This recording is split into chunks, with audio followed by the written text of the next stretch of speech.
Part 1. You will hear a telephone conversation between a language student and an advisor. First, you have some time to look at questions 1 to 6.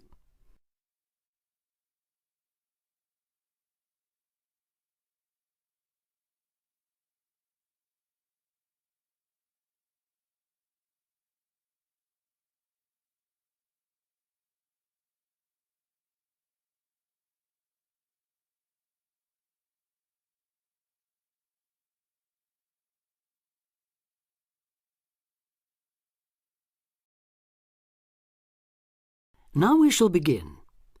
You should answer the questions as you listen because you will not hear the recording a second time. Listen carefully and answer questions 1 to 6. Homestay Language Learning, Lisa McDowell here. How can I help you? Hello, my name's Dan, Hello, Dan. and I'm going to be living with a family in Edinburgh for 3 months, so I'd like some advice on what to bring with me. I'm flying in via Singapore on the 15th.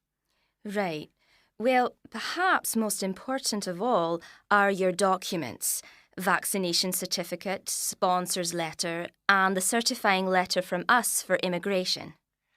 Yes, I've got all those in order, I think. What I'm really wondering about are money and clothes and things for my room. Personal effects, in other words. OK, let's start with cash. You'll already have money in your bank account here, of course, but make sure when you get here you have some cash on you. Pounds, that is, not euros or dollars. How much do you suggest? I'd say 50 as an absolute minimum. OK. Now, the next thing is which clothes to bring. What do you think? Well, as I'm sure you know, it can get pretty cold here, so you will need some warm clothing. There are shops near here that sell winter clothes quite cheaply, so you really don't need to bring much. Do make sure, though, that you have at least one thick sweater and a jacket with you when you arrive here. The temperature's likely to be a lot lower than in Singapore. Thanks for the warning. Now, something else I'm not sure about is whether to bring my computer. It's a laptop, so it won't take up much room. 2 problems. Firstly, it might not be compatible with the electricity supply in this country. And secondly, there's a risk of it getting broken in transit. Someone travelling here had hers smashed only last month. But surely I can carry it as hand luggage. Usually, yes, but because of all the tight security right now, you may have to check it in. So my advice is to leave yours at home. OK, I think I will. Is there anything else you'd advise against bringing? Well, you won't need household or cooking things. They'll all be provided. And importing food, of course, isn't allowed by customs, though I imagine you already knew that. Well, yes. But there are 1 or 2 things I'd suggest you find room for in your suitcase. Yes? Perhaps a few of your favourite cassettes or compact discs. Of course, you might be able to find them in the shops here, but then again, you might not. That's a good idea. Anything else? Yes, some photographs of people and places that are special to you could be nice. They can really make your room feel like home. It's just a thought. I'll see if I've got a few good ones. Before you hear the rest of the conversation, you have some time to look at questions 7 to 10.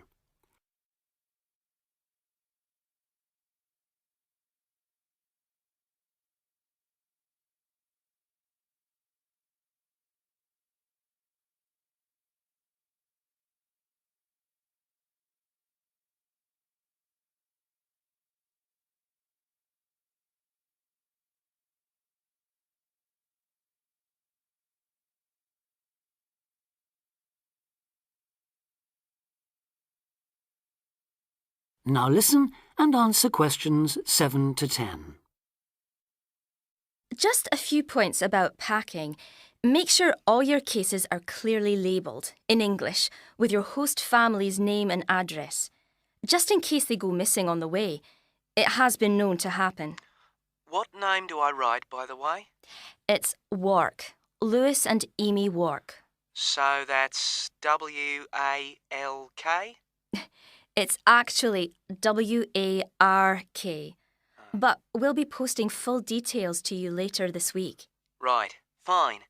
And I'd better put some essentials in my hand luggage, enough for a night or two in case, as you say, anything happens to my main cases. Yes, I'd recommend a change of t-shirt and socks and so on, plus any medication you may need, and a toothbrush, of course. And my tights. Your tights? Yes, for the flight. Wearing them helps prevent deep vein thrombosis when you're flying long distances, not getting any exercise. Oh yes, I've heard about that. Now, talking about exercise, there's one last thing. When you've packed your baggage, check you can carry it, all of it, at least 500 metres without any help. You may have to do that. Okay. Well, thanks for all your help. You've cleared up a lot of points. Oh, you're welcome. Have a safe journey, and we'll look forward to seeing you next month. Bye. Bye.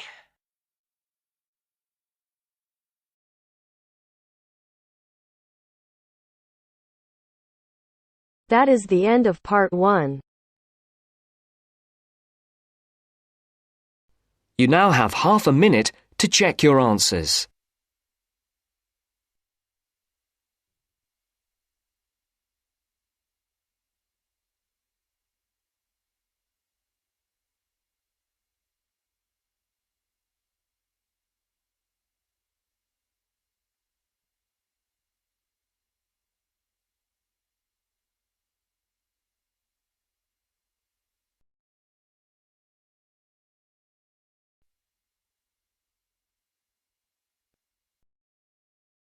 Now turns to part 2.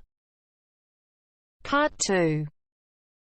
First, you have some time to look at questions 11 to 16.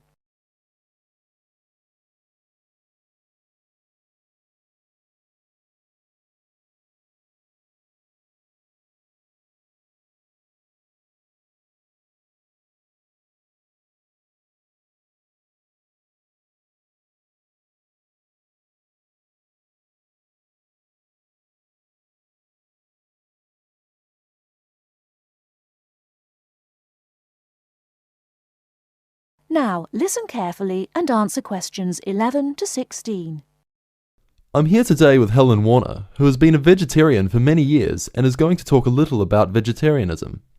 Helen, the concept of vegetarianism seems to have interested a number of our listeners, who have sent in some questions. To begin, what made you want to become a vegetarian? Well, when I was 16, I had friends who were vegetarian and they introduced me to the idea. My parents were typical of their generation and ate meat at least 3 or 4 times a week, so I didn't really think about it too much until a few years later. It was while I was at university that I really thought about it and decided that it was unfair to eat meat when there are so many alternatives available. Is there anything you miss about not eating meat? No, not really. As I said, there are so many substitutes available these days, perhaps the most important of which comes from the soya bean. Soya is so versatile and is the staple substitute for most vegetarians. So what about the nutritional value of vegetarian food? Isn't it true that there are some vitamins that you can't get from soya or vegetables alone? Surely people need these vitamins. Yes, that's correct. But actually there is only one vital vitamin that is only present in meat. That's vitamin B12. Most vegetarians are aware of the implication of this and actually take B12 supplement in the form of tablets. Of course, the way you cook vegetables is also very important in preserving vitamins. Many countries, particularly the UK, have a reputation for overcooking vegetables. Water-soluble vitamins, where the vitamins are dissolved into the water, are often lost. Vitamin C is a common example. However, the loss of vitamins can be avoided by microwaving or steaming vegetables, which is what I do whenever I cook. Some people don't want to change their cooking habits too much, so if you do boil them, simply cut down on the cooking time. So a vegetarian diet is fairly healthy then? Oh yes. A lot of people believe that vegetarianism is unhealthy, but that's actually not the case. Vegetarians are actually considerably healthier than many meat eaters. Consider for a minute the health aspects of the incredible amount of meat this country and others like it consume. The statistics for beef eating, for example, are quite frightening. The world figure for beef consumption is slightly less than 11 kilograms per person each year. Yet in Europe, the average consumption is nearly double that, at 21 kilos per person. And in the USA, it is even worse, with the average person eating 44 kilograms of beef every year.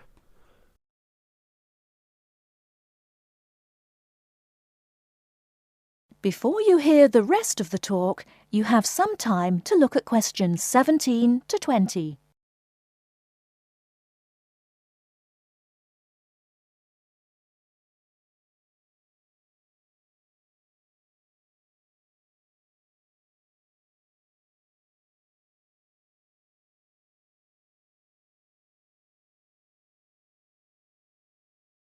Now listen and answer questions 17 to 20. So are you suggesting that people stop eating meat altogether and everyone adopts a vegetarian lifestyle? No, not at all. Even in the healthiest diets, there is still a place for meat, but it should be eaten in moderation. Many nutritionists think of foods in terms of a pyramid, with the foods we can eat relatively freely at the bottom and the foods we should carefully restrict at the top. The majority of our diet should be composed of cereals, which would go on the bottom row of the pyramid. In this category could also be included such things as rice and pasta. Next, a good diet is followed by a roughly equal amount of vegetables and fruit. I have at least 2 servings a day of fruit and vegetables whenever possible. In decreasing quantities, you can then eat dairy foods, eggs, cheese, etc. Almost at the top of the food pyramid comes fish, carefully prepared of course, not dripping in oil or batter, and white meat. Chicken, for example, is a comparatively healthy meat, but again, a lot of this comes down to preparation methods. Right at the top of the pyramid come the ingredients of far too many Western meals, red meat and potatoes. It is particularly in that area that I would suggest moderation. Well, thank you very much, Helen. I'm sure that a lot of listeners are interested in your views. How could they find out more about the health benefits of vegetarian options? Well, there are lots of websites and books on healthy eating and vegetarianism, but it is always important to remember to consult your doctor before making any radical changes to your diet or lifestyle.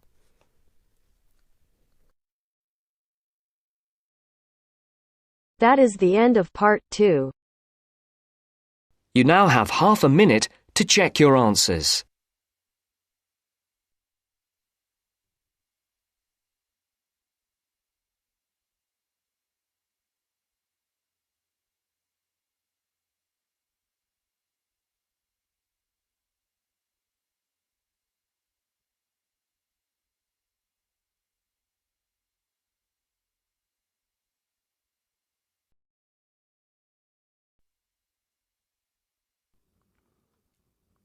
Now turn to Section 3. Section 3. You will hear a discussion between 2 students and their tutor. First, you have some time to look at questions 21 to 25.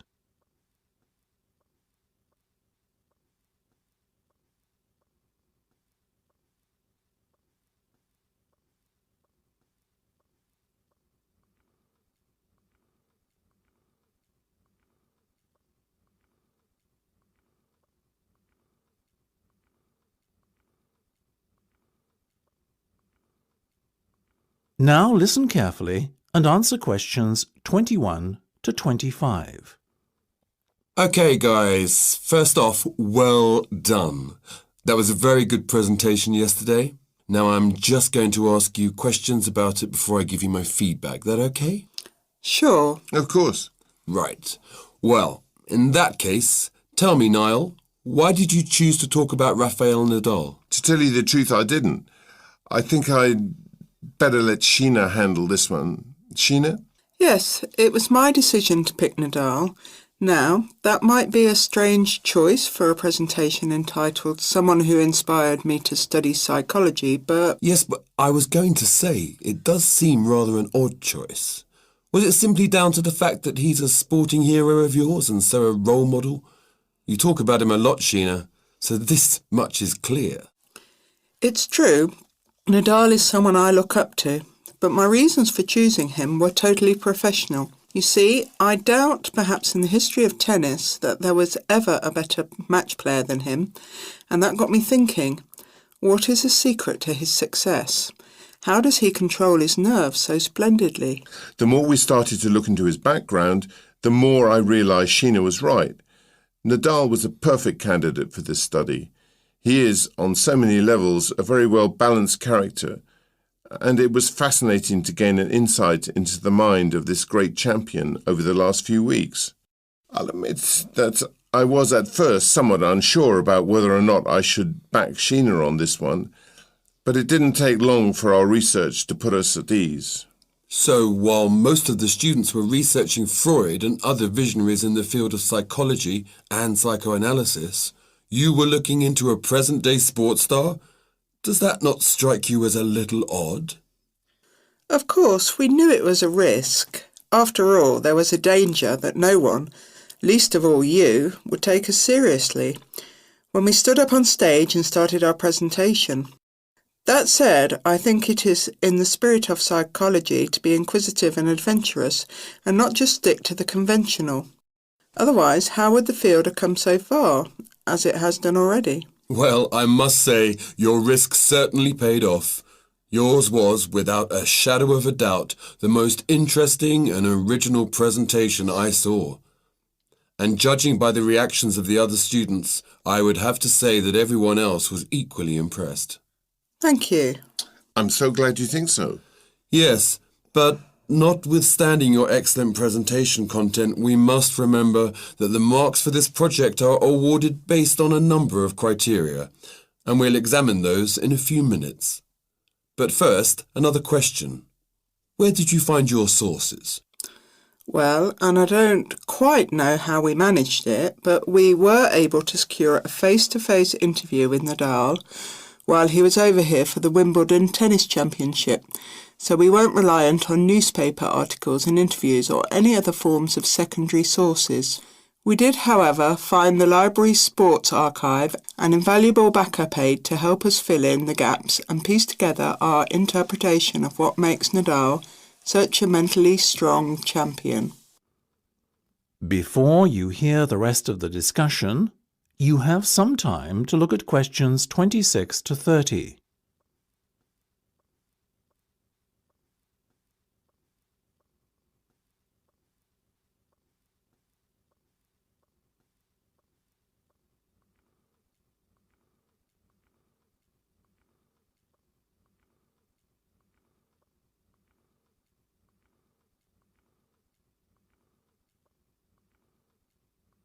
Now listen and answer questions 26 to 30.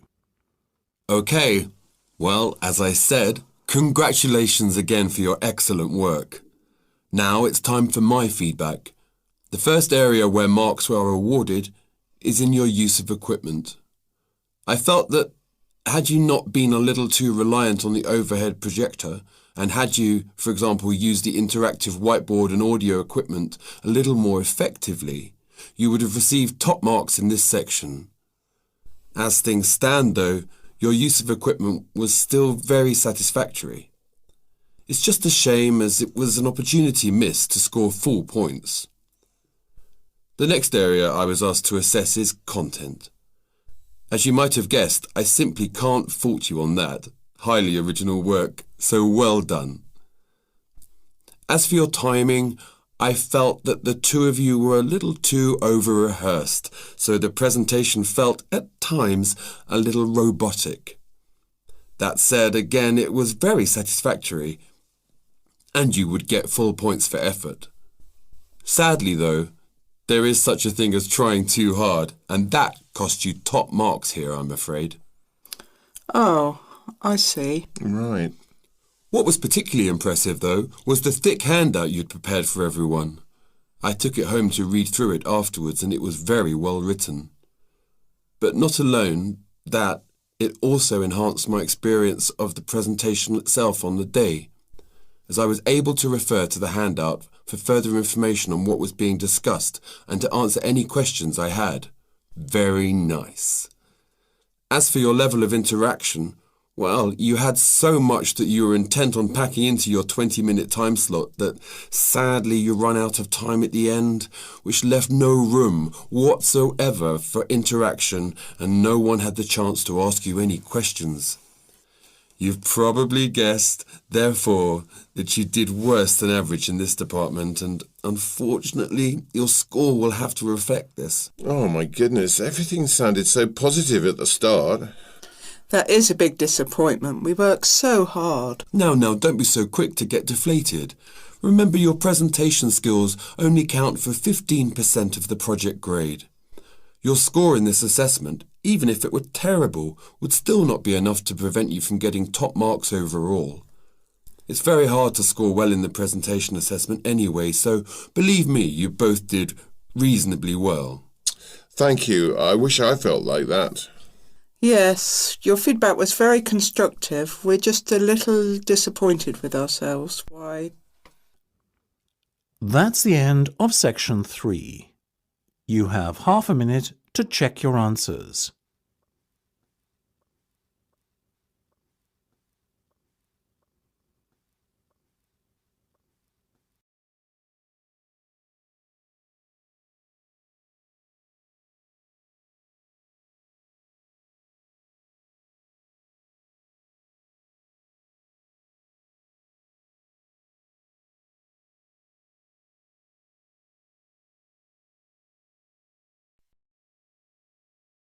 Now turns to Part 4.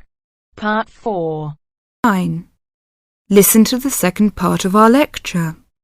As you listen, complete the notes below. First, you have some time to look at questions 31 to 40.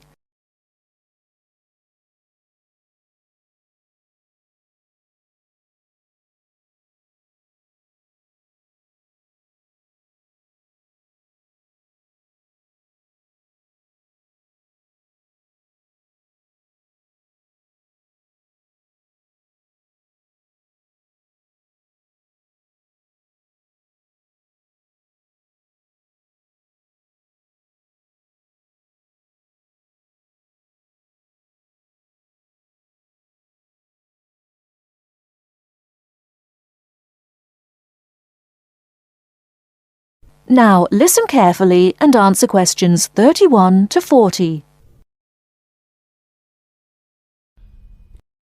River dance is not just an expression of self-confidence, a kind of culturally interesting pop song. It tells the story of a people through song and dance. It tells the story of the people whose spirit was broken by an event which occurred in the middle of the last century, but continued to affect the society until 1961, the Great Famine. What is a famine? In 1840, the official population of Ireland was 8 million. They were largely poor and living in the countryside. They were beginning to have an interest in independence, and perhaps had things been different, Ireland might have been independent much earlier. But there was a serious problem in the agricultural system. All crops were grown to pay the rent of the land, and all that was grown to eat was the potato. This was fine until the potato crop failed, as it did from 1845 to 1848. The stories of what happened in those times live on in the popular culture of Ireland, and I won't tell them here, but the result was that 2 million people died or left the country by 1851. When you realise that the population continued to go down until 1961, you can realise what a disastrous effect this famine had on the people. Compared with China, imagine if the famine of 1960 reduced the population by a quarter and it kept falling to less than half of its pre-famine figure. Anybody with ideas left and went to England, America or Australia. The people left behind were broken by their experiences and, in effect, the famine and its consequences put an end to all serious development in the country until well into this century. The Irish in Ireland lost all hope and self-confidence, and much of our modern culture is about the sadness of that time and the sorrow of saying goodbye to those who left and left well into this century. Ireland has the highest emigration rate of any country in Europe for the last 2 centuries. We even have an expression for this saying goodbye. It is called the American wake. It means the ceremony, like that of a funeral for someone going to America, because you will never see him or her again. Do you know why there is Irish music on the film Titanic? It is because most of the people killed were Irish. The leaving continued until the 1970s because independence in 1921 was followed by a civil war and an economic depression. Almost every family in Ireland has relatives abroad, and up to the 60s in some places, of a class of 30 graduating from high school all left. Along the west coast, closed-up houses, from that time falling into ruin, are still common. That is the end of part 4. You now have half a minute to check your answers.